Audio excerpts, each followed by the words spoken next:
Il faut que je fasse comme ça, tu sais. Un enfant de 1 an, ça ne fait pas de caprice. On sait aujourd'hui, grâce aux neurosciences, que le cerveau d'un bébé n'est pas terminé. Qu'est-ce que ça veut dire qu'il n'est pas terminé? Ça veut dire qu'il n'y a pas de chemins neuronaux dans son cerveau, c'est-à-dire la capacité en fait de choisir, de décider ce qu'il va faire, ce qu'il va dire, la notion aussi du temps, de la temporalité, etc. Et de pouvoir dire par exemple, bon ben là je m'ennuie, je vais pleurer, ça fait déjà 3 heures que je suis dans mon lit, ça commence à bien faire. Un bébé, il n'a pas la possibilité de dire ça. D'autre part, le bébé qui vient d'un monde vraiment merveilleux, du ventre de sa maman, où il était bercé, où on lui parlait toute la journée, où il n'a jamais eu faim, jamais eu froid, le bébé commence à connaître des angoisses quand il arrive au monde et il a besoin d'être rassuré.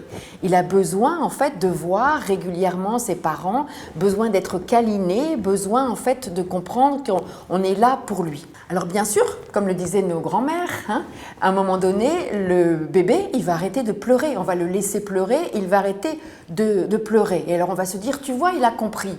En fait, c'est pas tellement qu'il a compris, maintenant on le sait, c'est qu'il se replie sur lui-même pour se protéger en fait, et pour protéger son cerveau.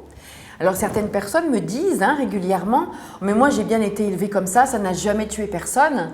Alors la question que j'ai envie de vous poser, elle est simple, c'est est-ce que ces personnes qui disent ça, est-ce qu'elles s'aiment? Est-ce qu'elles ont confiance en elles? Est-ce qu'elles ont réalisé leurs rêves?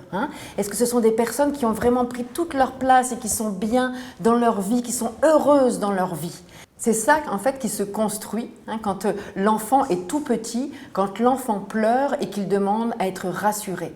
L'enfant comprend alors qu'il est une belle personne et qu'il est aimé pour ce qu'il est.